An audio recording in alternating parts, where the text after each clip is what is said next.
Yo! Welcome back to Work from Farm PH. 2 days na ang ating mga pugo. Nakikita nyo naman na mabilog na ang kanilang mga katawan.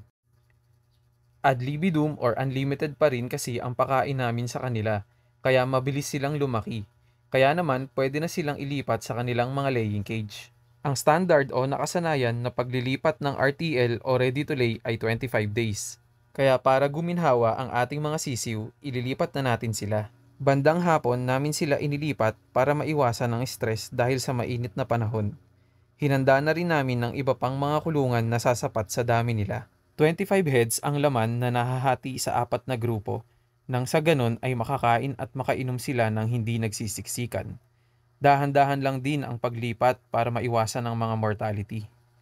Chick booster pa rin ang binigay naming pagkain habang inaabangan ang pagsisimula ng kanilang pangingitlog.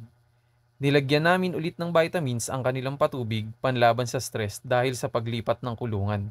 Kaunti lang din ang naging mortality namin dito sa aming second batch kumpara sa first batch dahil in-apply namin ang mga bago naming learnings. Tune in lang sa aming next updates kapag nangingitlog na ang aming batch 2 ng mga pugo.